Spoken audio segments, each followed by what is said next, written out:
जय माता जी। मैं मंजू पांडे अपने यूट्यूब चैनल मंजू पांडे भजन गीत में आप लोगों का स्वागत करती हूँ। एक प्यारा सा देवी का गीत लेके आई हूँ। आप लोगों को कैसा लगेगा प्यारा प्यारा कमेंट करके बताना। चैनल नए हैं तो सब्सक्राइब करना, वीडियो को लाइक करना, शेयर करना और फुल वॉच करके देखिएगा। अपना प्यार दुलार आशीर्वाद देते रहिएगा। कहवा से आवे निकालिय मैया, कहवा शीतली मैया, कहवा शीतली मैया हो।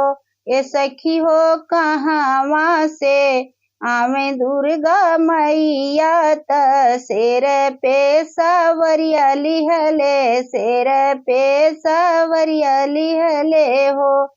ए सखी हो कहवा से आवे दुर्गा मैया, त शेर पे सवरिया लिहले, शेर पे सवरिया लिहले हो।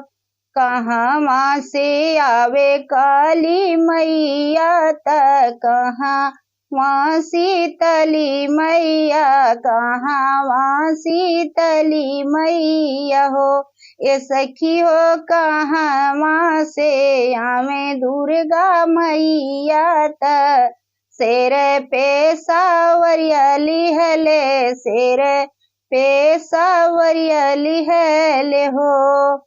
पूरबू से आवे काली मैया, त पश्चिमा शीतली मैया, पश्चिमा शीतली मैया हो।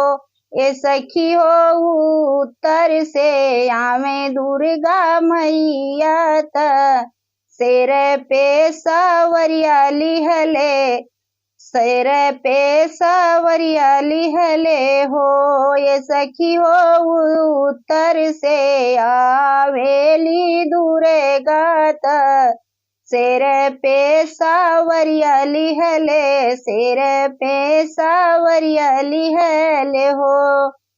कमन फूलवा भावेली कालिय मैया, कवन फूलवा शीतला मैया, कवन फूलवा शीतला मैया हो। ए सखी हो कवन फूलवा भावे दुर्गा मैया, शेर पे सवरिया लिहले, शेर पे सवरिया लिहले हो। ए सखी हो कवन फूलवा भावे दुर्गा मैया, त शेर पे सवरिया लिहले, शेर पे सवरिया लिहले हो। बेला फूलवा भावे कालिया मैया, यऊ रऊ शीतली मैया, यऊ रऊ शीतली मैया हो। बेला फूलवा भावे कालिया मैया, औरऊ शीतली मैया, औरऊ शीतली मैया हो। ए सखी हो अढ़उल फूलवा भावे दुर्गा मैया, शेर पे सवरिया लिहले हो। ए सखी हो अढ़उल फूलवा भावे दुर्गा मैया, शेर पे सवरिया लिहले, शेर पे सवरिया लिहले हो।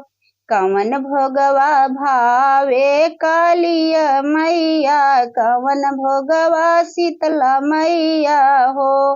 कवन भोगवा भावे कालिया मैया, कवन भोगवा शीतला मैया हो। ए सखी हो कवन भोगवा भावे दुर्गा मैया, त शेर पे सवरिया लिहले, शेर पे सवरिया लिहले हो।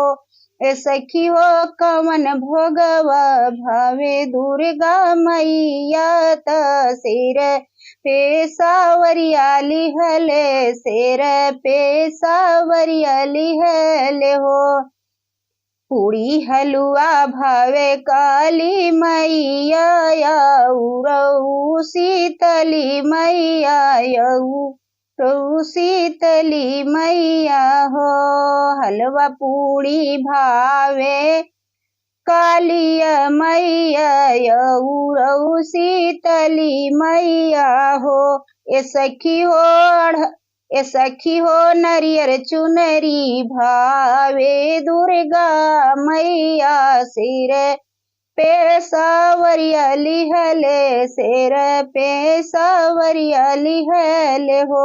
ए सखी हो नरियर चुनरी भावे दुर्गा मैया।